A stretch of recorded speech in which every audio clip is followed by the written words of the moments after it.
பொன்மனச்செம்மல் புரட்சி தலைவர் எம்ஜிஆர், இதே புரட்சி தலைவி அம்மா இருவரும் தெய்வங்களை வணங்கி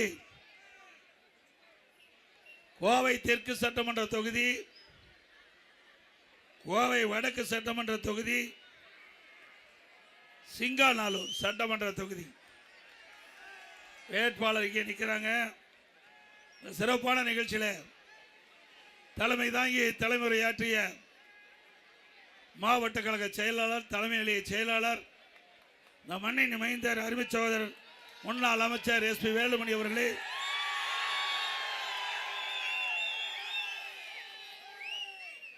இங்கே ஏற்கனவே பல திட்டங்களை கொண்டு வந்து உங்கள் மனதிலே குடிகொண்டவர், கூப்பிட்ட குரலுக்கு ஓடோடி வந்து உங்களுக்கு உதவி செய்யக்கூடிய நற்பண்பு கொண்ட அருமை சகோதரர், கோவை தெற்கு சட்டமன்ற தொகுதியில் அதிமுக சார்பாக திரு அம்மன் கே அர்ஜுன் அவர்கள் MLA எடுத்துக்கொண்டார். எளிமையானவர், கூப்பிட்ட குரலுக்கு ஓடோடி வந்து உதவி செய்யக்கூடியவர், ஒருபானை சோற்றுக்கு ஒரு சோறு பதம் என்று சொல்வார்கள். அவர் சட்டமன்ற உறுப்பினர் இருந்த பொழுது எப்படி மக்களிடத்திலே அணுகினார், எப்படி அவரை தேர்ந்தெடுக்கப்பட்ட மக்களுக்கு உதவி செய்தார், எப்படி நற்குணம் கொண்டவர் என்பதை நீங்கள் முழுமையாக இந்த மண்ணிலே இருந்து அறிந்த வெற்றி வேட்பாளர் அறிவிச்சார் அர்ஜுனன் அவர்கள். அதே போல சிங்காநல்லூர் சட்டமன்ற தொகுதி ஏற்கனவே MLA இருந்து பணியாற்றியவர், அவரும் தொகுதி மக்களுக்கு பல திட்டங்களை கொடுத்திருக்கின்றார். உங்களுக்காக சட்டமன்றத்தில் குரல் கொடுத்தவர், மீண்டும் உங்களுடைய குரல் சட்டமன்றத்தில் ஒலிக்க அவருக்கு ஒரு நல்ல வாய்ப்பை வழங்க உங்களுடைய பகுதி மீண்டும் பல்வேறு வளர்ச்சி திட்டங்களை பெற அருமை சகோதரர் சிங்காநல்லூர் சட்டமன்ற தொகுதியில் இருக்கின்ற அருமை திரு KR ஜெயராமன் அவர்கள் எடுக்கப்பட்டிருக்கிறார். அதே போல வடக்கு சட்டமன்ற தொகுதியில் அவர் உடல்நிலை சரியில்லாமல் மருத்துவமனையில் இருந்தாலும் வடக்கு சட்டமன்ற தொகுதியில் இருக்கின்ற மக்களுடைய மீது மிகுந்த கவனம் செலுத்தி கொண்டிருக்கின்றார். எங்களிடத்தில் பேசும்போது கூட, அண்ணா நீங்கள் போய் நல்லா பேசுங்க, என்னால் வர முடியல, நிச்சயமாக இன்னும் ஒரு 2 நாளில் டிஸ்சார்ஜ் ஆகி வந்து நான் வடக்கு சட்டமன்ற தொகுதியில் இருக்கிற மக்களை சந்திப்பேன், உங்களுடைய ஆட்சி நிச்சயமாக அமையும், மக்கள் வைத்த கோரிக்கையை நிறைவேற்றுவேன் உறுதி சொல்லுங்க. அதன்படி மரியாதைக்குரிய வானதி சீனிவாசன் அவர்கள், அவர் பாரதிய ஜனதா கட்சியின் சார்பாக கோவை வடக்கு சட்டமன்ற தொகுதியிலிருந்து போட்டியிடுகின்றார். அவருக்கும் நீங்கள் ஆதரிக்க வேண்டும். அவரும் ஏற்கனவே தெற்கு சட்டமன்ற தொகுதியிலே சட்டமன்ற உறுப்பினராக இருந்து பணியாற்றி உங்களுடைய குரலை அழுத்தமாக அரசாங்கத்துக்கு எடுத்துரைத்தவர் மரியாதைக்குரிய வானதி சீனிவாசன் அவர்கள். அப்படி 3 வேட்பாளரும் ஏற்கனவே உங்களால் தேர்ந்தெடுக்கப்பட்டு பணியாற்றிய வேட்பாளர். ஆகவே 3 வேட்பாளருடைய நிகழ்வு உங்களுக்கு நல்லா தெரியும். 3 வேட்பாளர்கள் எப்படி மக்களுக்காக பணியாற்றினார் என்பதும் உங்களுக்கு தெரியும். தெரிந்த ஒருவரை தேர்ந்தெடுக்கப்பட்டால் உங்களுக்கு நல்ல பிரகாசமான வாய்ப்பு இந்த தொகுதியில் இருக்கின்ற 3 சட்டமன்ற தொகுதியில் இருக்கின்ற மக்களுக்கும் தேவையான வளர்ச்சி திட்டங்கள் அதிமுக ஆட்சி வந்தவுடன் வழங்கும் வழங்கும் வழங்கும். மரியாதைக்குரிய அறிவிச்சவர் கே அர்ஜுனன் அவர்களுக்கும் திரு KR ஜெயராமன் அவர்களுக்கும் இரட்டலை சின்னத்திலே வாக்களியுங்கள். நம்முடைய சின்னம் புரட்சி தலைவர் எம்ஜிஆர் சின்னம், அம்மாவின் சின்னம், விவசாயியின் சின்னம், தொழிலாளியின் சின்னம், வியாபாரியின் சின்னம், மக்களின் சின்னம், ஏழையின் சின்னம், வெற்றி சின்னம். வாக்களிப்பீர் இரட்டலைக்கு. அதே போல நம்முடைய தேசிய ஜனநாயக கூட்டணியுடைய பாரதிய ஜனதா கட்சியின் சார்பாக வடக்கு சட்டமன்ற தொகுதியில் போட்டியிடுகின்ற திரு வானதி சீனிவாசன் அவர்களுக்கு தாமரை சின்னத்திலே வாக்களிக்க வேண்டும். என்ன சின்னம்? என்ன சின்னம்? தாமரை சின்னத்திலே வாக்களிக்க வேண்டும். அதிமுக வேட்பாளருக்கு இரட்டலை சின்னத்திலே வாக்களிக்க வேண்டும். பாரதிய ஜனதா கட்சி வேட்பாளருக்கு தாமரை சின்னத்திலே வாக்களிக்க வேண்டும். இந்த நிகழ்ச்சியிலே பங்கு பெற்றுகின்ற அனைத்து இந்திய அண்ணா திராவிட முன்னேற்ற கழகத்தைச் சேர்ந்த முன்னாள் சட்டமன்ற உறுப்பினர்கள், இந்நாள் சட்டமன்ற உறுப்பினர்கள், முன்னாள் MP மற்றும் வரி இருந்திருக்கின்ற கழகத்திலே பல்வேறு பொறுப்புகளை வைக்கின்ற கழக நிர்வாகிகள், கழக உறுப்பினர்கள், பாஜக கட்சி சேர்ந்த நிர்வாகிகள், பாட்டாளி மக்கள் கட்சி சேர்ந்த நிர்வாகிகள், அம்மா மக்கள் முன்னேற்ற கழகத்தை சேர்ந்த நிர்வாகிகள், தமாக கட்சி சேர்ந்த நிர்வாகிகள், ஐஜேகே கட்சி சேர்ந்த நிர்வாகிகள், புதிய நீதி கட்சி சேர்ந்த நிர்வாகிகள், தமிழக மக்கள் முன்னேற்ற கழகம், கொங்கு நாடு மக்கள் கட்சி, இந்து மக்கள் கட்சி, தென்னிந்திய பார்வை பிளக், கொங்கு நாடு வேளாளர் கவுண்டர் பேரவை, மருது சேனை, தமிழ் மாநில பகுஜன் சமாஜ் கட்சி, இன்னும் பல கட்சிகள் நம்முடைய கூட்டணியில் அங்கு வைக்கின்ற அத்தனை கட்சியுடைய தலைவர்களுக்கும் தொண்டர்களுக்கும் வருகின்ற பெரியவர்கள், தாய்மார்கள், வாக்கா பெருமக்கள், பத்திரிகையாளர், ஊடகங்கள் அத்தனை பேருக்கும் முதற்கண் வணக்கம். இன்றைய தினம் பார்த்தீங்கன்னா தெற்கு தொகுதியில் நம்ம ஏற்கனவே அதிமுக ஆட்சி இருந்தது, உங்களுக்கு நல்லா தெரியும். 19, 20, 21 ஒரு கொடிய நோய், வைரஸ் நோயின்னு பார்த்தீங்களா? எவ்வளவு கஷ்டப்பட்டோம். அந்த வைரஸ் காற்றிலே பரவி அந்த வைரஸ் பாதிக்கப்பட்டவர்கள் உயிரிழக்கின்ற அளவிற்கு ஒரு கொடிய நோய். அந்த கொடிய நோயோட மிக கடுமையானது கரூர்லேருந்து காற்றில் வந்து கலந்து தெற்கு சட்டமன்ற தொகுதியில் பரவி இருக்குது. திருப்பி சொல்றேன், கொரோனா வைரஸ் தொற்று கூட மருந்து இருக்குது. இப்ப வந்த வைரஸுக்கு மருந்தே இல்லை. அது ஏதாவது பாதிக்கப்பட்டு விட்டா உங்களுக்கு உயிருக்கே ஆபத்து விடும், உங்களுடைய வாழ்க்கைக்கு உழ வச்சிருவாங்க. கரூரை முடிச்சு கட்டி கோவை மாநகரத்தில் தெற்கு சட்டமன்ற தொகுதியில் நுழைஞ்சிருக்கிறாங்க. அவர்களை விரட்டி அடிப்பீங்களா? சத்தமா சொல்லுங்க, விரட்டி அடிப்பீர்களா? சிந்திச்சு பாருங்க. ஒருவருக்கு ஆண்டவன் மூளை எதுக்கு கொடுத்திருப்பாங்க? நல்ல வளர்ச்சி திட்டத்தை கொடுத்திருப்பாங்க. நல்லதை செய்ய வேணும் ஆண்டவன் மூளை கொடுத்திருப்பார். ஆனா ஒரு மனிதனுக்கு மூளை கொடுத்தது சிந்திக்கிறது பூரா தீய சக்தி தான். சிந்திக்கிறது பூரா தீய எண்ணம், தீய எண்ணம். நல்லா அப்படிப்பட்டவர் இந்த தொகுதியில் நிற்கிறாரு. அவரை தோல்வி அடை செய்வீங்களா? நல்லா சத்தமா சொல்லுங்க, சத்தம் இல்லையே.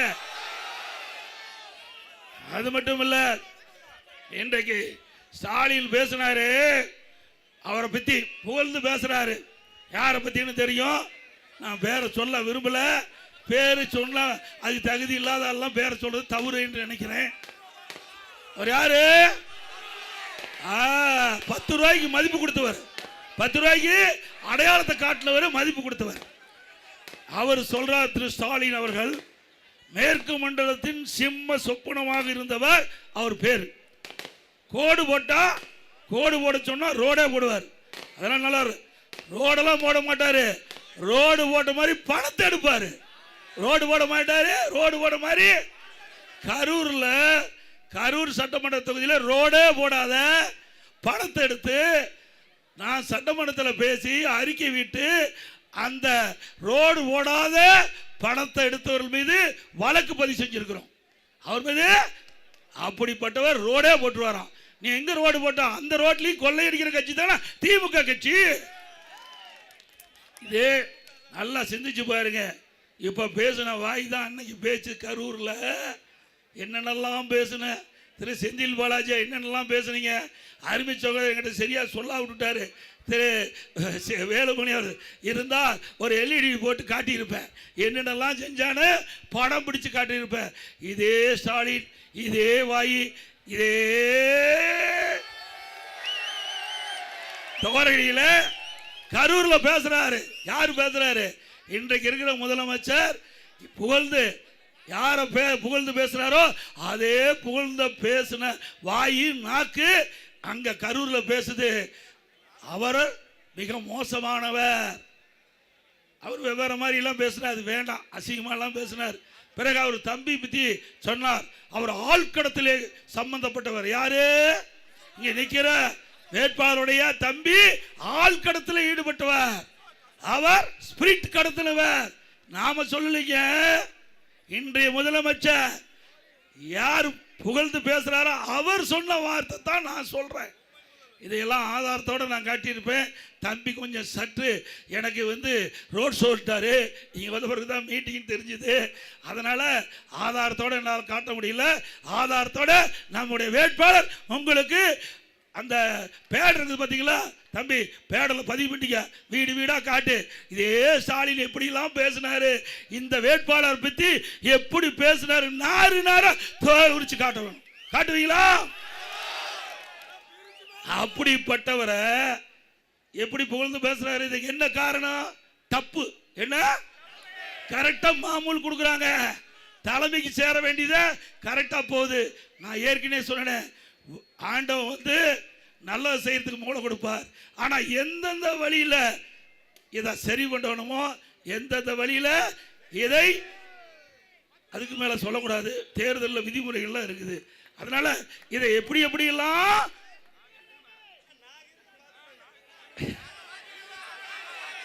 அதை செஞ்சு போய் சேர வேண்டிய இடத்துல மொத்தமா கொடுத்துட்டு ஒரு பகுதியை எடுத்துக்கிட்டு வந்துதான் இங்க உள்ள இறங்கியிருக்காரு. நாங்க அண்ணா திமுக பொறுத்த வரைக்கும் உங்களை நம்பி இருக்கிறோம். அண்ணா திமுக மக்களை நம்பி இருக்குது. இங்க நிக்கிற வேட்பாளர் இதை நம்பி இருக்கார். எதை சொல்லுங்க நல்லா, நீங்க நல்லா புரிஞ்சுக்கீங்க. ₹1 செலவு பண்ணனா முதல் எடுக்கிற ஒரு வியாபாரி, அரசியல் வியாபாரி உஷாராயிருந்துக்குங்க. இல்ல உங்களுக்கு பார்த்தா இப்ப பெருசா தெரியும், கவர்ச்சிகரமா தெரியும். ஆனா பின் விளைவு என்ன என்பதை இப்பொழுதே சிந்தித்துக் கொள்ளுங்கள். கரூர்ல ஏன் உண்மையான இருந்தா கரூர் நிற்க வேண்டியதானே? இப்ப நான் எடப்பாடியில் நிற்கிறேன், சகல தொண்டாமுத்தூர் நிற்கிறார், நம்ம இப்ப அவர் தொகுதி நிற்கிறாங்க. நீ ஏன் தொகுதி மாறி நிற்கிற?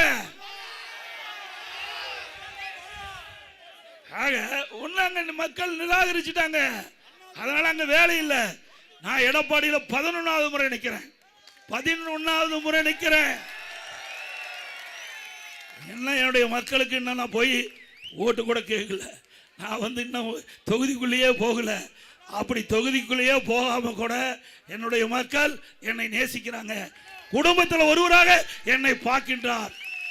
மக்களோடு மக்களாக வாழ்ந்து கொண்டிருக்கின்றேன். அவருடைய எண்ணத்தை நான் செயல்படுத்தினேன். ஆனால் இங்க நிக்கிற வேட்பாளர் அப்படிப்பட்டவரா? அங்க சுரண்டி முடிச்சாச்சு, சட்டியை சுரண்டி கமுத்தி வச்சுட்டாரு. இங்க கோவை மாநகரம் செல்வம் கொளிக்கிற பகுதி, கோவை செல்வம் கொளிக்கிற பகுதி மாநகரம். இந்த பகுதியில் சொன்னாங்க ஏதோ முத்திரை வைக்கிறாங்க, எது தங்கத்துக்கு முத்திரை வைக்கிறாங்க. அவர் முத்திரை வச்சுட்டு போயிடுவார். நல்லா உஷாரா இருந்துங்க, அவர் முத்திரை வைக்கத்தான் வராரு. அந்த அந்த தொழிலையே அவர் ஆரம்பிச்சிருவார். அந்த தொழிலையும் ஆரம்பிச்சிருவாரு. அந்த தொழில் இருக்கிறவங்களாம் அம்போடு போக வேண்டியதான். உஷாரா இருந்தா பொழைச்சக்கொள்ளலாம். ஒரு படத்தில் சொன்னாங்க, விழித்துக் கொண்டவர்களெல்லாம் பிழைத்துக் கொள்ளாரு. இந்த தெற்கு தொகுதி சட்டமன்ற தொகுதியில் விழித்துக் கொண்டால் நீங்கள் பிழைத்துக் கொள்வீர்கள், அவ்வளவுதான். அப்புறம் சட்டமன்றத்தில் இங்கதான் இல்ல, சட்டமன்றத்தில் என்னென்னலாம் பேசுறாரு தெரியுமா? இதே செந்தில் பாலாஜி திரு கருணாநிதி பத்தி என்னென்னலாம் பேசினாரு, கடுமையா பேசினாரு. சட்டமன்றத்தில் பதிவு நீக்க முடியாது. அதே திரு ஸ்டாலின் பேசினாரு. அவர் டிரான்ஸ்போர்ட் மினிஸ்டர் இருக்கும்போது, இங்க நிக்கிற வேட்பாளர் டிரான்ஸ்போர்ட் மினிஸ்டர் அண்ணா திமுக இருக்கும்போது, இந்த டிக்கெட் அடிக்கிற மிஷின் இருக்கு பாத்தியா, அதுல ஊழல் பண்ணான்னு பேசினாரு. இப்படியெல்லாம் பேசிவிட்டு புனித நீராடி தூய்மையானவரா நிக்கிற மாதிரி அடையாளத்தை காட்டுறார். நல்லா பாத்துங்க, 5 கட்சி அமாவாசை. அவர் போகாத கட்சியே கிடையாது. 5 கட்சிக்கு போனதுல மட்டும் ஒரே 5 ஆண்டுல 2 சின்னத்துல நிறுத்தின பெருமை இங்க இருக்கிற வேட்பாளர்கள். முதல் அண்ணா திமுக நின்று ஜெயிச்சாரு, பிறகு அண்ணா திமுக இருந்து வெளியேறின நீக்கிட்டோம், போய் திமுக நின்று ஜெயிக்கிறார். அங்க பூரா வாரி விட்டார். இதே மாதிரி அதை செய்வோம் இதை செய்வேன். என்னுடைய கரூர் சட்டமன்ற தொகுதியில் தேனாரும் பாலாரும் ஓடும் எல்லாம் மக்கள் நம்பினாங்க, ஓட்ட குத்துனாங்க. நாமும் போட்டு இங்க வந்துட்டார். யாரு? தெற்கு சட்டமன்ற தொகுதிக்கு வந்துட்டார். தயவு செய்து அருள் கூர்ந்து நீ சிந்திக்க வேண்டும். ஒரு அரக்கன் மன்னிக்க முடியுமா? அரக்கன் எப்படிப்பட்டவர்களுக்கு தெரியும். அரக்கனை விட கொடியமானவர், அரக்கனை விட கொடியமானவர். அப்படிப்பட்ட மனிதாபிமானம் இல்லாத, மனித இரக்கம் இல்லாத ஒருவர் இந்த தொகுதியில் போட்டியிடார். அருள் கூர்ந்து தயவு செய்து கொங்கு நாட்டு மக்கள் விழிப்புணர்வுகள், சிந்தித்து பார்க்கக்கூடியவர்கள், எது சரி தவறு என்று எடை போட்டு அதற்கு தக்க தீர்ப்பளிக்கக்கூடிய மக்கள், இந்த மண்ணில் பிறந்த மக்கள், அவர்கள் நியாயமான தீர்ப்பை வழங்குவீர்கள், நல்லவரை தேர்ந்தெடுப்பீர்கள். திரு அர்ஜுனன் அவர்களையும் திரு ஜெயராமன் அவர்களையும் வாணி சீனிவாசன் தேர்ந்தெடுக்கப்படுகிறார். இன்றைக்கு கொடுக்குறாங்களே, எவ்வளவு என்னென்னமோ கொடுக்குறேங்கிறாங்க. தேர்தல் விதிமுறை இப்படியே பேச முடியாது. இன்றைக்கு என்ன திராவிட முன்னேற்ற கழகம் ஆட்சி வந்த பிறகு என்னென்ன செஞ்சிருக்கிறாங்க சிந்திச்சு பாருங்க. இன்னைக்கு வரி, குடிநீர் வரி உயர்த்தியாச்சு, குப்பைக்கு வரி போட்டாங்க. போதாத காலத்துக்கு குப்பைக்கு வரி போட்ட ஒரே அரசாங்கம் இந்தியாவில் தமிழ்நாடு அரசாங்கம். வீட்டு வரி 100%, கடைக்கு 150%, ஆண்டுக்கு 6% உயர்வு. கரண்ட் பில்லு, கரண்ட் தொட்டா தான் ஷேக் அடிக்குது, கரண்ட் பில்லு கேட்டாவே ஷேக் அடிக்குது. அப்படி 67% கரண்ட் பில் உயர்வு. எவ்வளவு விலை உயர்வு! இதை கட்டுப்படுத்துறதுக்குள்ள இந்த அரசாங்கத்தில் எந்த வித முயற்சி எடுக்கல. விலைவாசி அரிசி 1 கிலோ 30 ரூபா ஏறியாச்சு, எண்ணெய் 1 லிட்டர் 60 ரூபா ஏறியாச்சு, பருப்பு 1 கிலோ 60 ரூபா ஏறியாச்சு. எல்லா உணவுப் பொருள் விலை வெண்ணெய் முட்டுக்கிட்ட அளவு உயர்ந்து போச்சு. இதை தடுப்பதற்கு வக்கில்லாத, கையிலாகாத, திறமையற்ற முதலமைச்சர் தமிழகத்தை ஆண்டு கொண்டே கண்டார். இன்றைக்கு கோவை மாநகரத்திலே தொழிலாளர்கள் நிறைந்த மாநிலம். இரவென்றும் பகலென்றும் பாராமல் தொழில் செய்கின்ற மக்கள் இன்றைக்கு வாழ முடியாத ஒரு சூழ்நிலை. அப்படிப்பட்ட காலகட்டத்தில் தேர்தலை நீங்கள் சந்திக்கிறீங்க. ஒவ்வொரு வாக்கும் முக்கியம். நீங்கள் போடுகின்ற வாக்கு தமிழகத்திலே ஒரு நல்ல ஆட்சி மலர்கின்றதற்கு போடுகின்ற வாக்காக நீங்கள் எண்ணி போட வேண்டும். மீண்டும் தீய சக்தி திமுக, ஏற்கனவே பொன்மனச்சம்பல் புரட்சி தலைவர் எம்ஜிஆர் சொன்னார், தீய சக்தி திமுகவை வேரோடு தமிழகத்தில் அழிக்க வேண்டும் என்று. அழிப்பீங்களா? அது மட்டும் இல்ல, இன்றைக்கு ஸ்டாலின் என்ன, நாம கேட்கிற கேள்விக்கு பதில் சொல்ல முடியல. ஆனா தமிழ்நாட்டுக்கும் டெல்லிக்கும் பிரச்சனையா? தமிழ்நாட்டுக்கும் என்னடா பிரச்சனை வந்து சொல்லு, என்ன பிரச்சனை வந்திருக்கு சொல்லு. டெல்லி இப்ப எங்க தேர்தல் நடக்குது? தமிழ்நாட்டில் நடக்குது. என்ன தேர்தல்? அப்ப சட்டமன்ற தேர்தல் பத்தி தானே பேசணும். டெல்லி எதுக்கு இழுக்கிற? இல்ல, அண்ணா திமுக பத்தி பேசுறதுக்கு ஒண்ணும் இல்ல. அண்ணா திமுக பத்தி எந்த வித தவறான செய்தி சொல்லுவதற்கு அவர்கிட்ட ஆதாரம் இல்லை. அதனால தமிழ்நாட்டுக்கும் டெல்லிக்கும், தமிழ்நாட்டுக்கும் டெல்லிக்கும் அப்பனும் மகனும் மாத்தி மாத்தி பேசுறான். நான் தெளிவா சொல்றேன், அண்ணா திமுக ஆட்சி 10 ஆண்டு காலம் 11 2029 என்ன தவறு சொல்லு, நான் பதில் சொல்ல தயார். உங்க ஆட்சியில் ஊழல் நிறைந்து மலிந்து கிடக்குது, ஊழல் நிறைந்து மலிந்து வழிந்து கிடக்குது. அதுக்கு பதில் சொல்ல வக்கில்ல. எங்களை பத்தி பேசுற, நாங்க தெளிவா சொல்லிட்டோம். அண்ணா திமுக கூட்டணி அமைச்ச உடனே சொல்லியாச்சு. அன்றைய தினம் மாண்புமிகு உள்துறை அமைச்சர் திரு அமித்ஷா அவர்கள் நானும் அவரும் சந்தித்து அங்க ஐடிசி ஹோட்டலில் முதல்ல பேட்டி கொடுக்கிறோம். கூட்டணி அமைச்ச உடனே அண்ணா திமுக பாரதிய ஜனதா தேசிய ஜனநாயக கூட்டணி அமைக்கப்பட்டு விட்டது. அப்ப மரியாதைக்குரிய உள்துறை அமைச்சர் அவர்கள் பத்திரிகையில் இந்தியாவில் அத்தனை பத்திரிகையாளர் வந்தாங்க, ஊடக நபர்கள் வந்தாங்க, பேட்டி கொடுத்தார். அப்பா அண்ணா திமுக பாரதிய ஜனதா தேசிய ஜனநாயக கூட்டணி அமைக்கப்பட்டு விட்டது, இந்த கூட்டணிக்கு அண்ணா திமுக தலைமை தாங்க. எங்க கூட்டணி வெற்றி பெற்று வந்தா அண்ணா திமுக ஆட்சி அமைக்கும். இந்த கூட்டணிக்கு இபிஎஸ் முதலமைச்சருடைய வேட்பாளர், எங்க கூட்டணிக்கு முதலமைச்சர் வேட்பாளர் இபிஎஸ். அன்றைக்கே சொல்லி ஆகிவிட்டது. அப்புறம் எதுக்கு டெல்லிக்கு தமிழ்நாட்டுக்கு, டெல்லிக்கு தமிழ் இது இருந்தா உண்டு, இது எல்லாம் என்ன பேசுறது சொல்லுங்க பார்க்கலாம். இப்போ ஒரு கூட்டணி அமைச்சாச்சு, கூட்டணியுடைய பிரதான கட்சி நாம எல்லாம் ஒன்னா சேர்ந்து பேசி முடிவு பண்ணி தேர்தல் தெளிவா பேசியாச்சு. யார் கூட்டணி அமைக்கிறது, யார் கூட்டணிக்கு தலைமை, யாருடைய ஆட்சி அமைக்கணும், யார் கூட்டணியுடைய முதலமைச்சர் வேட்பாளர், எல்லாம் தெளிவா சொல்லியாச்சு. அரைச்சமாவே அரைச்சிட்டு இருக்காரு, வேற ஒன்றும் தெரியாது. இருந்தா தானே அது வேண்டாம்ப்பா. அதுதான் ஒருத்தர் கேஸ் வேற போட்டுக்கிறேன் மேல. ஏங்க பால்டா எல்லாம் பேர் ஏதாவது சொல்லணும். நான் பேர் எங்கேயுமே பேரை சொல்லதா, பத்திரிகையாளர் இருக்காங்க, ஊடக நம்பர் இருக்காங்க, ஏதோ பேர் சொன்னாங்களா? எங்கேயுமே பேரை சொல்ல. ஏன் ஒருத்தருக்கு மட்டும் கோவம் பொத்துக்கிட்டு வருது? குற்றமுள்ள நெஞ்சு எதை வேணாலும் மண்டிக்க, அதை பற்றியெல்லாம் கவலையே இல்லை. எல்லாம் பார்த்துட்டு வந்தா இந்த பதவியில் இருக்கிறோம். நான் மட்டும் இல்லை, எங்க தொண்டனை கூட தொட்டு பார்க்க முடியாது. தொண்டனை கூட இங்க இந்த கரூர் அங்கிருந்து இங்க வந்து இறக்குமதி பண்ணிருக்க ஒரு ஆளு இங்க நிக்கிறார்ல, எவ்வளவு வழக்கு போட்டிருக்கிறார். கரூர் சட்டமன்ற தொகுதியில் அண்ணா திமுக காரன் மீது இந்த காவல்துறை பொய்யான வழக்கு பல போட்டிருக்குது. அத்தனையும் தோண்டி எடுக்கப்படும். அண்ணா திமுக ஆட்சிக்கு பிறகு தவறான வழக்கு பதிவு செய்த எவ்வளவு பெரிய அதிகாரி இருந்தாலும் கடுமையா நடவடிக்கை எடுப்பேன். அன்னைக்கு இருந்த பழனிசாமி வேற, இனிமேல் வர்ற பழனிசாமி வேற.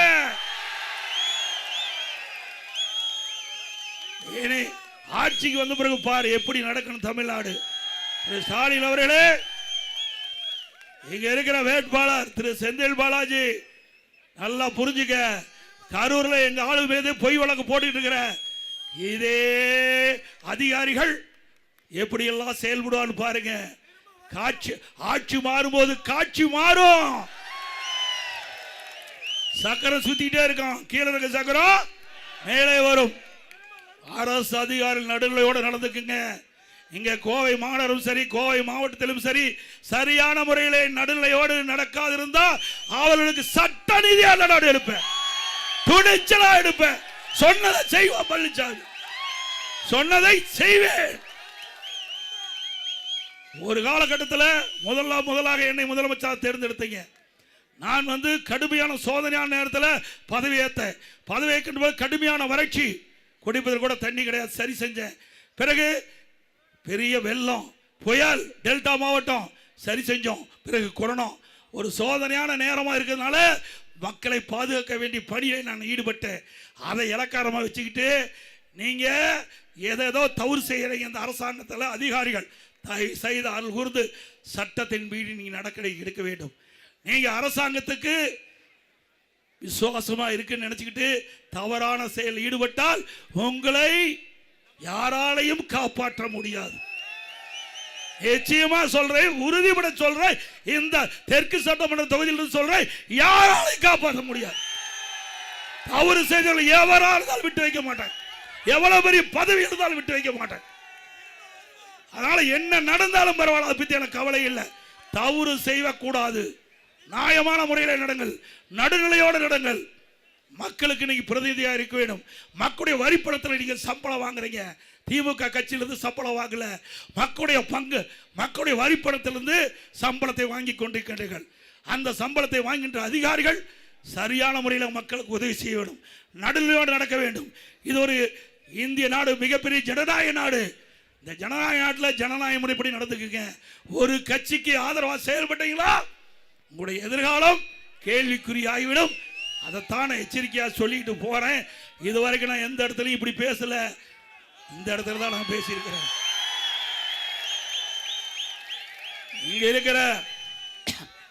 இங்க இருக்கிற வேட்பாளர் வந்திருக்கிறார். தெற்கு சட்டமன்ற தொகுதியில் திமுக சார்பால் போட்டிடுறார்ல, வீராதி வீரன் சூராதி சூரன் பேசுறாருல.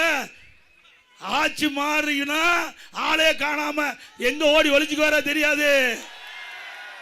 ஆட்சி மாறினா அவ்வளவு வழக்கு இருக்குது, அவ்வளவு வழக்குகள் நீதிமன்றத்திலே நடந்துட்டு இருக்குது. அவ்வளவு வழக்கு நடைபெற்றுக் கொண்டிருக்கிற பொழுது அவருடைய பேச்சு இந்த அதிகாரி கேட்டா அவரை காப்பாத்துறதுக்கே முடியாது. உங்களை எங்க போய் காப்பாத்துவாங்க? சிந்திச்சு பாருங்க. தயவு செய்து அருள் கூர்ந்து சிந்திக்க வேண்டும். அதே போல மக்களும் சிந்திக்க வேண்டும். நீங்க சாதாரணமா நினைச்சிடாதீங்க. நீங்க எவ்வளவு ஆசை காட்டுவாங்க, கவர்ச்சிகரமா பேசுவாங்க. தேர்தல் விதிமுறைப்படி நான் எதுவும் பேசக்கூடாது. நீங்க உங்களுக்கெல்லாம் என்னென்ன செய்வாங்கன்னு எனக்கு தெரியும். அதை நம்பி ஏமாந்துடாதீங்க, தயவு செய்து ஏமாந்துடாதீங்க. இருக்கிற கூப்பி வேண்டி கேட்டுக்கிறேன். அற்புதமான வேட்பாளர் தெற்கு தொகுதி என்னுடைய அருமை நண்பர் அர்ஜுனன் அவர்கள், உங்களுக்காக பாடுபடக்கூடியவர்.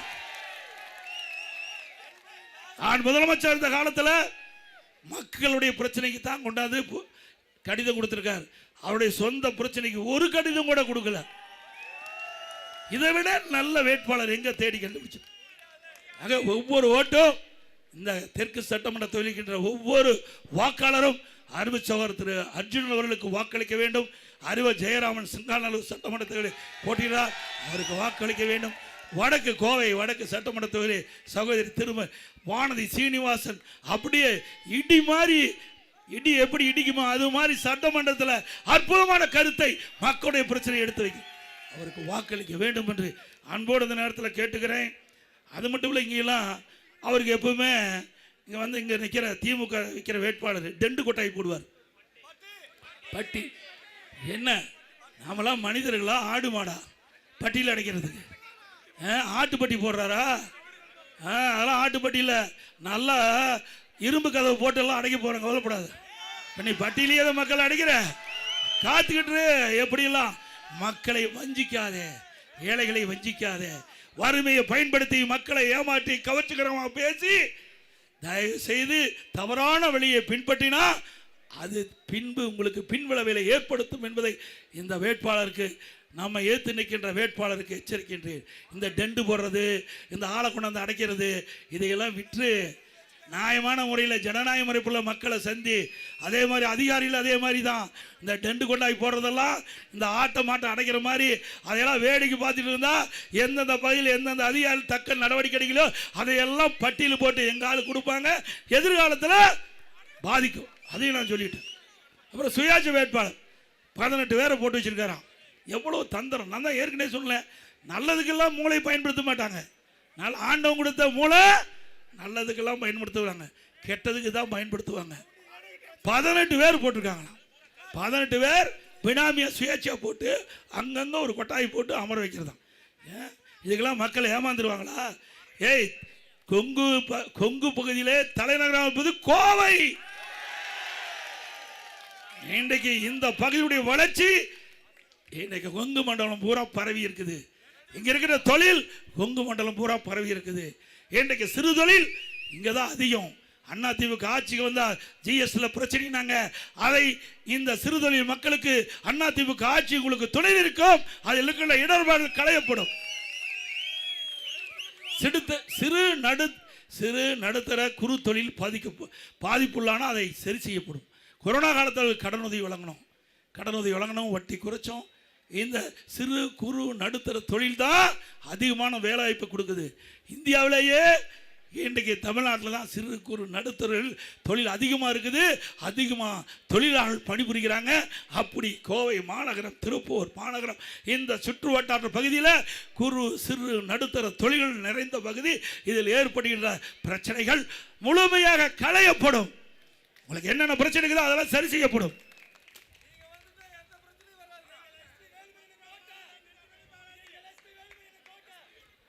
என்ன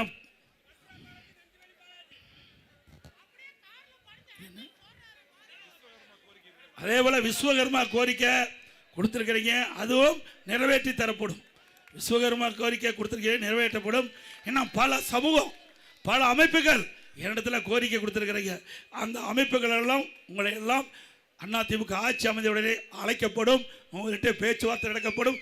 உங்களுக்கு என்ன தேவை என்பதை அதிமுக அரசு பூர்த்தி செய்யும், நிறைவேற்றி தரும்.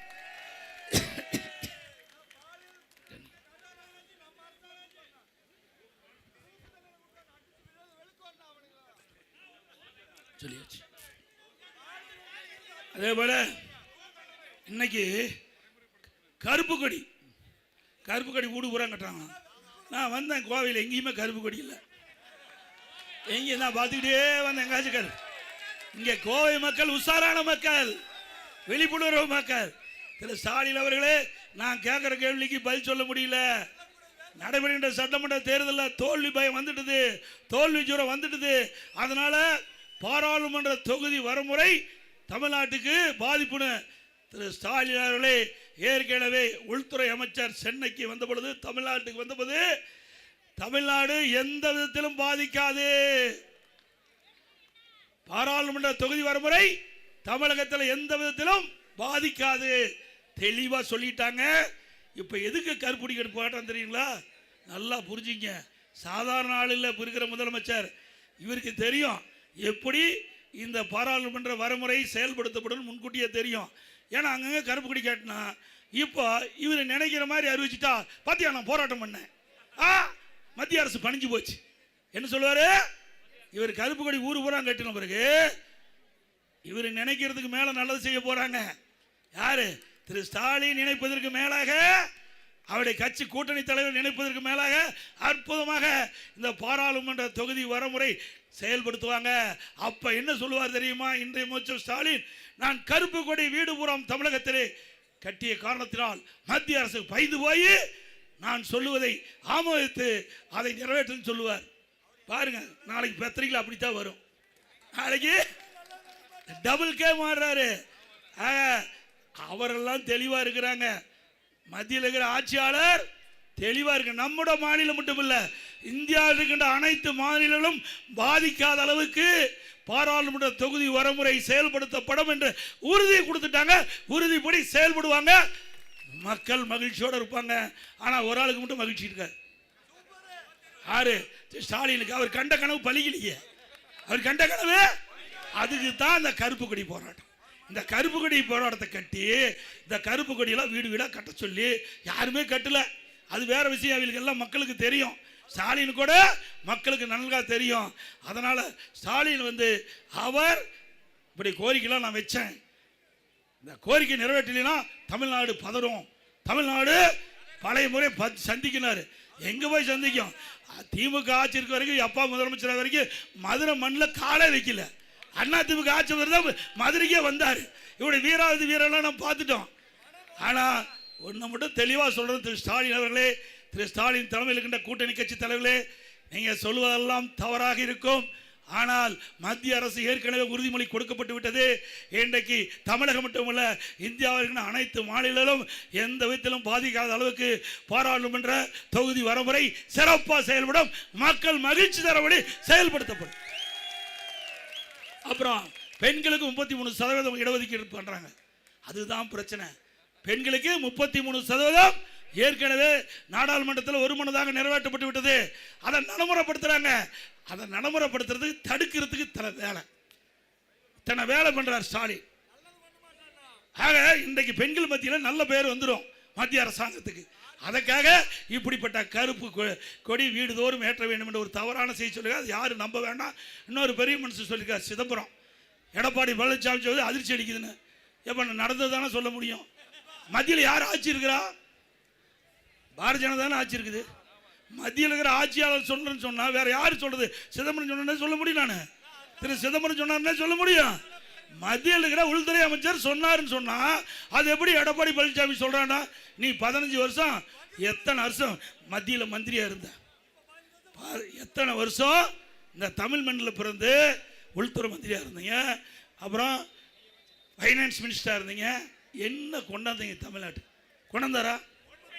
இவர் பேசுறதுக்கு தகுதி இருக்குதா? தகுதி இருக்குதா? தமிழ்நாட்டு மண்ணில் பிறந்து பல ஆண்டுகளாக தமிழ்நாட்டு மக்களுடைய ஓட்டுகளை வாங்கி மத்தியிலே ஆட்சி அதிகாரத்திலே அமர்க்கின்ற பொழுது தமிழ்நாட்டுக்கு எந்த நிதியும் கொடுக்கல, திட்டத்தையும் கொடுக்கல. நீங்க பேசுறதுக்கு என்ன யோக்கியம் இருக்குது? சிதம்பரம் அவர்களே, எங்களை பத்தி பேசுறதுக்கு உங்களுக்கு எந்த தகுதியும் இல்லை. இப்படி மக்களை பற்றி கவலைப்படல, தமிழ்நாட்டை பற்றி கவலைப்படல. இருக்கின்ற பதவியை சுகமா அனுபவிக்கணும். ஓட்டு போட்ட மக்களை பற்றி திரு சிதம்பரமும் கவலைப்பட மாட்டாரு, இன்றைக்கு இருக்க முதலமைச்சரும் கவலைப்பட மாட்டார். இன்னொன்னையும் சொல்றேன், இன்றைக்கு திமுகவில் கூட்டணியில் 39 பேர் வெற்றி பெற்று போயிருக்காங்க. எவ்வளவு பேரு? திமுக கூட்டணி கட்சி சேர்ந்த 39 பேர். இவர்கள் போய் எத்தனை வருஷம் ஆச்சு? இப்போ கிட்டத்தட்ட நாடாளுமன்ற தேர்தல் 24 முடிஞ்சதில்ல, 25. அதுக்கு முந்தையும் 19 ஜெயிச்சாங்கல்ல. ஏதாவது தமிழ்நாட்டு மக்கள் குரல் கொடுத்தாங்களா? அங்கெல்லாம் பெஞ்ச தேய்ச்சிக்கிட்டு இருக்கிறாங்க. நீ போறது ஒண்ணுதான், போகாதது ஒண்ணுது. உங்களுக்கு ஓட்டு மக்கள்லாம் ஓட்டு போடுறது வேஸ்ட். உண்மைதானே? என்ன போய் தமிழ்நாட்டு மக்களுக்காக நாடாளுமன்றத்தில் குரல் கொடுத்து அழுத்தம் கொடுத்து பெற்றுக்கிறீங்க? இதே அண்ணா திமுக இருந்தது, காவிரி நதிநீர் பிரச்சனை வந்தது. அந்த காவிரி நதிநீர் பிரச்சனை வந்தபோது நாம பாரதிய ஜனதாவோட கூட்டணி அமைச்சிருந்தோம். அந்த காலகட்டத்தில் உச்சநீதிமன்றம் அளித்த தீர்ப்பை மத்திய அரசு வெளியிடுவதிலே காபதாம் செஞ்சது. உடனடியாக நாம் பல முறை கோரிக்கை வச்சோம். அப்ப மத்திய அரசிடம் மத்திய அரசு காலதாமம் செய்த காரணத்தில் தமிழ்நாடு மக்கள் விவசாயிகள் போராட தயாரானாங்க. அவருடைய கோரிக்கை வச்சாங்க, நீ மத்திய அரசுக்கு அழுத்தம் கொடுக்கணும். உடனே மத்திய அரசுக்கு அழுத்தம் கொடுத்து 22 நாட்கள் நம்முடைய 37 நாடாளுமன்றங்கள் நாடாளுமன்றத்தையே ஒத்தி வச்சோம். 22 நாட்கள்ங்க. இந்திய திருநாட்டுடைய சரித்திரத்தில் ஒரு கட்சி தமிழ்நாட்டு மக்களுக்காக, தமிழ்நாட்டில் உரிமைக்காக, விவசாய உரிமைக்காக 22 நாட்கள் ஓட்டு போட்ட மக்களுடைய குரலை நாடாளுமன்றத்தில் ஒழிச்சு 22 நாட்கள் நாங்கள் வந்து நாடாளுமன்றத்தை ஒத்தி வச்சோம்ல. கூட்டணியில் இருந்துக்கிட்டு இன்றைய தினம் நீட்டுன்னு சொல்றீங்க. நீட்டு யார் கொண்டாந்தது? காங்கிரஸ் திமுக தான் கொண்டாந்தது. 2019 டிசம்பரில் மத்தியில் காங்கிரஸ் ஆச்சு. திமுக இருக்கிற காந்தி செல்வன் சுகாதார இணையமைச்சர். அப்பதான் நீட்டை கொண்டாந்தீங்க. கொண்டாந்ததும் அவர் தான், எதுக்குறதும் அவர் தான். யாரு கொண்டாந்தது, எதுக்குறதோ எப்படி பாருங்க, டபுள் கேம் ஆடுறாங்க. இதை பத்தி ஏதாவது நாடாளுமன்றத்தில் குரல் கொடுத்து ஒத்தி வச்சிருக்கீங்களா? அப்புறம் எதுக்கு நாடாளுமன்றத்தில் 39 பேர் நீங்க எதுக்கு இருக்கிறீங்க? தமிழ்நாட்டு உரிமைகளுக்காக போராட்டிங்களா? தமிழ்நாட்டுடைய திட்டங்கள் பெறுவதற்கு போராடினீங்களா? தமிழ்நாட்டுக்கு தேவையான நிதிகளை பெறுவதற்கு போராடினீங்களா? எதுவுமே இல்லை. ஆக இதையெல்லாம் ஒரு பில்டப். இன்றைக்கு இருக்கிற இந்த முதலமைச்சர் பில்டப் கொடுத்துட்டு வருகின்ற தேர்தலில் மக்களை ஏமாற்றி வாக்குகளை பெறுவதற்கு தந்திரமாக எடுக்கின்ற நாடகம் மக்கள் புரிந்து கொண்டார்கள் என்பதை இந்த நேரத்தில் தெரிவித்து, அதோட சட்ட ஒழுங்கு சந்தி சிரிக்குது. இங்கே கூட கோவையில் விமான நிலையத்துக்கு அருகில் ஒரு ஆண் நண்பரும் பெண்ணும் பேசிக்கிட்டு இருக்கும்போது மாணவிகள் இன்றைக்கு 2-3 பேர் அவர்களை கற்பழித்து பாலியல் சீண்டல் செய்து அவர் வழக்கெல்லாம் பதிவு பண்ணியிருக்குது. நேற்று தினம் மிஞ்சூரில் ஒரு பெண்ணை, கல்லூரியில் படிக்கின்ற பெண்ணை அத்துமீறி வீட்டுக்குள்ளே பூந்து கஞ்சா போதை ஆசாமிகள் அந்த பெண்ணை பாலியல் வன்கொடுமை செஞ்சு வெட்டி ஆஸ்பத்திரியில் இருக்குது. இப்படிப்பட்ட ஆட்சி தேவையா? இன்றைக்கு தமிழகத்தில் கஞ்சா போதை பொருள் விற்பனை அதிகமாக இருக்குதா இல்லையா? இன்றைக்கு நகரத்திலிருந்து கிராமம் வரை எல்லாம் கிடைக்குது. இதனால சிறுமிகள் பாதிக்கப்படுறாங்க. இந்த கஞ்சா போதை ஆசாமியால் சிறுமிகள் பாதிக்கிறாங்க, பெண்கள் பாதிக்கிறாங்க, பாட்டியம்மா கூட பாதிக்குது. இனிமேல் பாட்டியம்மா கூட தனியாக வீட்டில் விட்டுட்டு போக முடியாது. அப்படிப்பட்ட மோசமான ஆட்சி. அந்த ஆட்சி தேவையா? ஆக சிந்திங்கள். ஆக இன்றைக்கு தமிழகத்திலே போதைப் பொருள் நிறைந்த மாநிலமாக மாறிவிட்டது. இதனால் இளைஞர்கள், மாணவர்கள் சீரழியக்கூடிய நிலை தமிழகத்தில் இருக்கிறது. நாம் பெற்றெடுத்த செல்வம் குழந்தை செல்வம், அந்த குழந்தை செல்வம் கண் எதிரே சீரழியக்கூடிய நிலை அந்த ஆட்சியில் இருக்குது. இப்படிப்பட்ட ஆட்சியை விரட்டி அடிப்பீங்களா? அண்ணா திமுக ஆட்சிக்கு வந்த உடனே 3 மாதத்தில் தமிழகத்தில் முழுமையாக அறவே கஞ்சாவை ஒழிக்கப்படும். கஞ்சா போதைப் பொருள் விற்பனை அறவாக ஒழிக்கப்படும் என்பதை இந்த நேரத்தில் தெரிவித்து, நிறைய இருக்குது. இது வந்து அண்ணா திமுக ஆட்சியில் ஒன்றுமே செய்யலை அப்படின்னு திரு ஸ்டாலின் பேசினார். நான் இங்கே இருக்கிற கட்டடம் நாம தான் கட்டி கொடுத்தோம். திரு ஸ்டாலின் வந்தால் வேடிக்கை பார்த்துட்டு பாரு, எதுவுமே செய்யலைங்கிறீங்கள. அப்புறம் நாம் கட்டின பாலம், யார் அவினாசி பாலம், அதில் அப்படியே காரில் போகிறாரு. கட்டுனது நாங்கள் ஐயா, நாங்கள் பெற்ற பிள்ளைக்கு ஒரு பேர் வைக்கிறேன். நாம் பெற்ற பிள்ளைக்கு பேர் வைக்கிறதுக்கு மட்டும்தான் உனக்கு தகுதி உண்டு.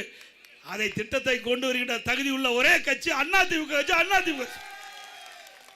1652 கோடியில அவனாசி அத்திக்கடவு திட்டம், பல ஆண்டுகள் அவன் கனவு கண்ட திட்டம் நிறைவேற்றலாம். 2வது திட்டம், 2வது அத்திக்கடவு அவனாசி திட்டம், அதை நாங்கள் டிபிஆர் விரிவான திட்ட அறிக்கை தயாரிக்கின்ற பணி துவங்கப்பட்டது. ஆட்சி மாற்றம் ஏற்பட்டு கைவிட்டுட்டாங்க. மீண்டும் அண்ணா திமுக ஆட்சி உடனே அத்திக்கடவு வானவாசி திட்டம் 2வது திட்டத்தை நிறைவேற்றுவோம். 750 கோடியில் பில்லூர் 3வது குடிநீர் திட்டம், இந்த பகுதி மக்களுக்கு தடையில்லாமல் பாதுகாக்கப்பட்ட நீர் அண்ணா திமுக ஆட்சியில் கிடைச்சது. 1621 கோடியில் லட்சுமி முதல் சின்னிமுனை வரை 10 கிலோமீட்டர் பாலம் அற்புதமாக கட்டி முடித்தோம். திரு ஸ்டாலின் அவர்களே, நீங்க காரில் போனதை கூட நாங்கள் கட்டின பாலம் தான். மெட்ரோ ரயில் திட்டம் அண்ணா திமுக ஆட்சியில் போடப்பட்டது. 5 ஆண்டு காலமா முடக்கி கிடக்குது. அதுக்கு பில்ட போட்டுக்கிட்டு இருக்காரு. மீண்டும் அண்ணா திமுக ஆட்சி வந்தால் மெட்ரோ ரயில் திட்ட பணி தொடங்கும். விமான நிலைய விரிவாக்கம் அண்ணா திமுக ஆட்சியில் நிலஎடுப்பு செய்யப்பட்டது. தேவையான நடவடிக்கை எடுக்காத நிலுவையில் இருக்குது. அண்ணா திமுக ஆட்சிக்கு வந்த உடனே விமான நிலைய விரிவாக்க திட்டம் மேற்கொள்ளப்படும். 20 கோடி மதிப்பீட்டில் கோயில மத்திய அரசுடன் கொடிசியா தண்ணீர் அமைப்புடன் இணைந்த ராணுவ தளவாட பூங்கா. 1500 கோடியில் ஸ்மார்ட் சிட்டி திட்டம். இந்த கோவை மாநகர பகுதியில் 1500 கோடியில் அந்த ஸ்மார்ட் சிட்டி திட்டம் இன்றைக்கு சீர்மிகு நகரம் பல திட்டங்களை எடுத்திருக்கிறோம். இந்த கோவை மாநகரத்தில் இந்த ஸ்மார்ட் சிட்டி திட்டத்தின் மூலமாக பல திட்டங்கள் நிறைவேற்றப்பட்டிருக்குது. அதிமுக ஆட்சியில் 320 கோடியில் மேற்கு புறவழிச்சாலை, 473 கோடியில் ஆத்துப்பாலம் குடப்பாலம், 290 கோடியில் அரசு மருத்துவக் கல்லூரி மருத்துவமனை, 100 விழா கட்டிடம், 253 கோடியில் ராமநாதபுரத்தில் உயர்மட்ட மேம்பாலம், 230 கோடியில் நொய்யல் ஆற்று புனரமைப்பு, 194 கோடியில் காந்திபுரம் 2 அடுக்கு மேம்பாலம், 415 கோடி மதிப்பீட்டில் ஈச்சனாரி முதல் பொள்ளாச்சி வரை 4 காங்கிரீட் சாலை, தொண்டாமுத்தூர், பொள்ளாச்சி, மேட்டுப்பாளையம், புளியங்குளம், பல்லாடு, பல்லடம், அமனாசி 6 இடங்களில் புதிதாக அரசு கலை மற்றும் ஒரு அறிவியல் கல்லூரி கொடுத்து ஏழை எளிய ஒடுக்கப்பட்ட நசுக்கப்பட்ட தாழ்த்தப்பட்ட கடை கோட்டிருக்கின்ற மாணவ மாணவி கூட குறைந்த கட்டணத்தில் பட்ட படிப்பு கொடுத்தது அண்ணா.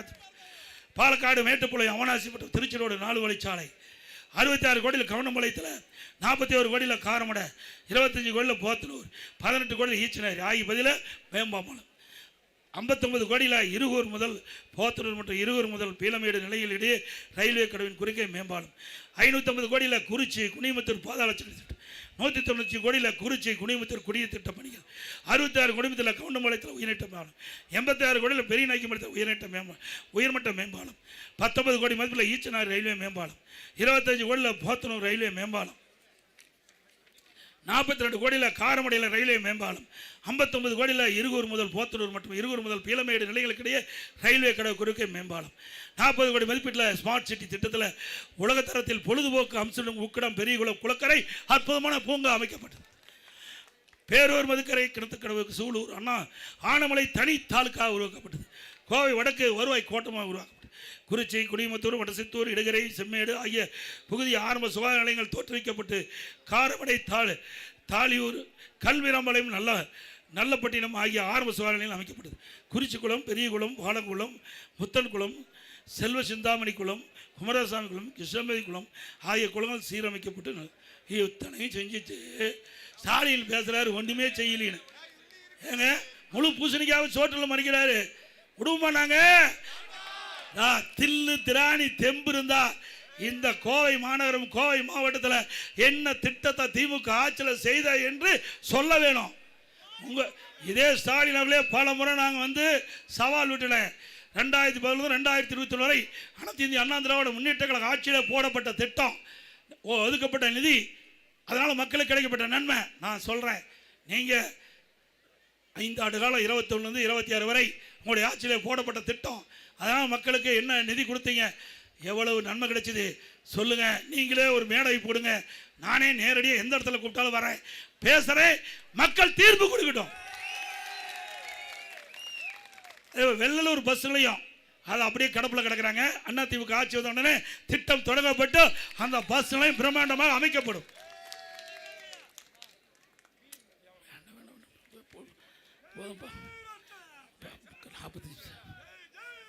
அதே போல அரசு ஊழியர்கள் ஏங்க படிக்காதையும் ஏமாத்திட்டான், படிச்சவர்களையும் ஏமாத்திட்டார். படிக்காதவங்களையும் படிச்சவங்களையும் தயவு செய்து அரசு ஊழியர்கள் இனிமேல் சிந்திச்சு பாருங்க. தேர்தல் நேரத்தில் என்ன வாக்குறுதி கொடுத்தார்? பழைய ஓய்வு திட்டத்தை நிறைவேற்ற என்று கொடுக்கப்பட்ட வாக்குறுதி. இப்போ என்ன? தமிழ்நாடு உறுதியளிக்கப்பட்ட ஓய்வு திட்டம் அப்படியே பேரை மாற்றி அறிவிச்சிட்டார். அரசு ஊழியர் சிந்திக்க வேண்டும். அதிமுகவில் 244வது நாங்கள் உறுதிமொழியில் சொல்லியிருக்கிறோம். அதிமுக ஆட்சி வந்தால் அனைத்து சங்கங்களையும் அழைப்போம், பேச்சுவார்த்தை நடப்போம், உங்களுக்கு தேவையான தீர்வை எங்களால் முடிந்ததை செய்வோம். போதும். அதே போல அதிமுக ஆட்சி அமைந்தவுடனே 297 அறிவிப்புகள் நாங்கள் வெளியிட்டிருக்கிறோம். அனைத்து அறிவிப்புகள் நாங்கள் நிறைவேற்றி தருவோம். முதல்ல வரி உயர்வு, விலைவாசி உயர்வு, மக்கள் துன்பம், அதிலிருந்து விடுவிக்க வேண்டும். அதற்காக ஒவ்வொரு குடும்ப அட்டைக்கும் அதிமுக ஆட்சி அமைந்தவுடன் அவருடைய வங்கி கணக்கிலே 10,000 ரூபாய் சிறப்பு உதவித்தொகை செலுத்தப்படும். ஒவ்வொரு குடும்பத்தில் கிட்ட குடும்ப தலைவி மீது அவருடைய வங்கி கணக்கில் மாதந்தோறும் 2,000 ரூபாய் செலுத்தப்படும். எல்லா குடும்பத்துக்கும் விலையில்லா ஃப்ரிட்ஜ் வழங்கப்படும். வேலைக்கு செல்லும் மகளிர் 5 லட்சம் பேருக்கு அம்மா இருசக்கர வாகனம் 25,000 மானியத்தில் வழங்கப்படும். எல்லா குடும்பத்துக்கும் வருடத்திற்கு 3 கேஸ் சிலிண்டர் விலை இல்லாமல் வழங்கப்படும். ஒவ்வொரு ஆண்டும் தைப்பொங்கல் அன்று வழங்கப்படுகின்ற பொங்கல் தொகுப்போடு 1000 ரூபாய் வழங்கப்படும். இப்பொழுது நகர பேருந்தில் மகளிர் தான் கட்டணமெல்லாம் பயணம் செய்கிறாங்க. அதிமுக ஆட்சி அமைந்த உடனே ஆண்களும் நகர பேருந்தில் கட்டணம் இல்லாமல் பயணம் செய்யணும். அதே போல நகரத்தில் நடபாதை ஓரமாக கடை வைத்திருக்கிறவர்கள் கூட்டுறவு சங்கத்தில் வாங்கிய கடன் முழுவதும் தள்ளுபடி செய்யப்படும். அதேபோல் நகரத்தில் நடபாதை ஓரமாக கடை வைத்திருக்கிறவர்கள் 2 லட்சம் வரை ஜாமீன் இல்லாமல் குறைந்த வட்டியில் கடன் வழங்கப்படும். மாற்றுத்திறனாளிகள் கூட்டுறவு வங்கியில் வாங்கிய கடன் முழுவதும் தள்ளுபடி செய்யப்படும். அதுபோல் ரேஷன் கடையிலே வழங்கப்படுகிற அரிசி சற்று தரக்குறைவாக இருப்பதாக என்னிடத்திலே குறிப்பிட்டிருக்கிறாங்க. அதிமுக ஆட்சி அமைந்தவுடனே நாங்கள் அரிசி ஆலை அதிபர்களெல்லாம் அழைத்து நவீன அரிசி ஆலை மூலமாக கடையில் வாங்குகிற அரிசி மாதிரி தரமான அரிசி ரேஷன் கடையில் வழங்கப்படும். இப்பொழுது விலையில்லா அரிசி தான் கொடுக்குறோம். அதிமுக ஆட்சி வந்த உடனே விலையில்லா பருப்பு கொடுக்கப்படும், விலையில்லா எண்ணெய் வழங்கப்படும். அம்மா இல்லம் திட்டம் அந்த ஜாதி மதம் கிடையாது. ஏழை என்று சொன்னால் வீடு இல்லாமல் வந்தால் அந்த ஏழைகள் அனைவருக்கும் நகரத்திலும் கிராமத்திலும் இருக்கின்ற அனைவருக்கும் அற்புதமான காங்கிரீட் வீடு கட்டி கொடுக்கப்படும். பட்டியலின மக்கள், ஆதிராவல் மக்கள், அரிஜன மக்கள், மலைவாழ் மக்கள், இந்த மக்களுக்கு அவர்கள் குடும்பத்தில் திருமணமாகி தனி குடித்தனம் போகின்ற பொழுது அவர்கள் வீடு இல்லாமல் சிரமப்படுறாங்க. எங்களுடைய கவனத்துக்கு வந்திருக்குது. அப்படி அந்த சமுதாயத்தை சேர்ந்த மக்கள் தனி குடித்தனம் போகின்ற பொழுது அரசாங்கமே சொந்தமாக நிலம் வாங்கி அற்புதமான காங்கிரீட் வீடு கட்டி கொடுக்கப்படும். நம்முடைய முதியோருக்கு வழங்கப்படுகின்ற ஓய்வும் 2000 ரூபாய் உயர்த்தி வழங்கப்படும். நம் பட்டம் பெற்று நம்முடைய இளைஞர்கள் வேளாண் பழுவத்தில் பதிவு செஞ்சு பணி கிடைக்காம இருந்தால் பணி கிடைக்கின்ற வரை மாதந்தோறும் 2000 ரூபாய் உதவித்தொகை வழங்கப்படும். +2 வரை படித்தவர்களுக்கு 1000 ரூபாய் வழங்கப்படும். அதே போல நம்முடைய இஸ்லாமியர்கள், கிறிஸ்துவர்கள் மற்றும் ஏனைய சிறுபான்மை வகுப்பைச் சேர்ந்த மகளிர் சுய தொழில் தொடங்க வட்டிலா கடன் வழங்கப்படும். சிறுபான்மை மக்களுக்கு வட்டிலா கடன் மீண்டும் அம்மா மினி கிளினிக் மூடி இருக்கிறாங்க. ஏழைகளுக்காக சிறப்பாக சிகிச்சை அளிக்கப்பட்டது அம்மா மினி கிளினிக் திட்டம். அதை மூடிட்டாங்க. மீண்டும் அதிமுக ஆட்சிக்கு வந்த உடனே அம்மா மினி கிளினிக் திட்டம் தொடங்கப்படும். அம்மா உணவகம் பல இடத்துல மூடி இருக்காங்க. தரம் குறைவா இன்னைக்கு உணவு வழங்கிட்டு இருக்காங்க. அதிமுக ஆட்சி வந்த உடனே மூடப்பட்ட அம்மா உணவகத்தை திறக்கப்படும். அம்மா உணவகம் தரமாக, ருசியாக, சுவையாக அம்மா உணவகத்தில் வழங்கப்படும். இந்த அம்மா உணவகம் எதிர்காலத்தில் முதலமைச்சருடைய நேரடி பார்வையிலே செயல்படும். அதே போல ஜல்லிக்கட்டு அதே போல இந்த மாட்டு வண்டி, லேக்லா வண்டி, இதெல்லாம் ரேஸ் விடுறீங்க. இது அரசு அனுமதி வாங்கி இந்த நடத்துகிறவர்களுக்கெல்லாம் உதவித்தொகை 5 லட்சம் ரூபாய் வழங்கப்படும். இந்த ஜல்லிக்கட்டு போட்டியில் கலந்து கொண்டு இருக்கிற வீரர்கள் ஏதாவது உயிரிழந்தால் அந்த குடும்பத்துக்கு 10 லட்சம் ரூபாய் கிடைக்கப்படும். சீனியார்ட்டிப்படி ஆன்லைனில் தான் இந்த காளைகள்லாம் தேர்வு செஞ்சு விடுறாங்க. இனி அதை ரத்து செய்யப்பட்டு பழைய முறையை கடைபிடிக்கப்படும். அது ஆட்டோ ஓட்டுநர்கள் அந்த சங்கத்தில் பதிவு செய்யப்பட்டு புதிய ஆட்டோ வாங்கினா 75,000 ரூபா அந்த ஆட்டோ ஓட்டுநர்களுக்கு மானியம் வழங்கப்படும். அதுவும் கட்டிட தொழிலாளர்கள், அந்த கட்டிட தொழிலாளர்கள் பணி செஞ்சுட்டு இருக்கும்போது தவறி விழுந்து உயிரிழந்தால் அந்த குடும்பத்தை சேர்ந்தவர்களுக்கு 25 லட்சம் ரூபாய் நிவாரண உதவி வழங்கப்படும். கட்டிட தொழிலாளருக்கு 25 ரூபா கொடுக்கப்படும். படுகாயம் அடைந்தால் 2 லட்சம் ரூபா வழங்கப்படும். நிறைய பேசிட்டு நினைக்கிறேன். 50 நிமிஷம் பேசியாச்சு. வெயில் உங்களுக்கு மண்டையை பிளக்குது. எனக்கு அதை பற்றி கவலை இல்லை. நான் விவசாயியாக இருந்தேன். எவ்வளோ வெயிலையும் மழையும் தாங்கக்கூடிய சக்தி இருக்குது. அதனால் மீண்டும் 18ஆம் தேதி பாரத பிரதமர் கோவை மாநகரத்துக்கு வர்றாங்க. பிரம்மாண்டமாக வாங்க, அவருடைய பேச்சை கேளுங்க. இன்றைக்கு ஒரு வலிமையான பாரதம், வளமான தமிழகத்தை இருக்க வேண்டும். ஆகவே நம்முடைய வெற்றி வேட்பாளருக்கு, நம்முடைய 2 வேட்பாளர்களுக்கும் இரட்டை சின்னத்திலே வாக்களிங்க. பாரதிய ஜனதா கட்சி சேர்ந்தவருக்கு தாமர சின்னத்திலே வாக்களிக்க. ஆகவே மக்களை காப்போம், தமிழகத்தை மீட்போம். தமிழகத்தை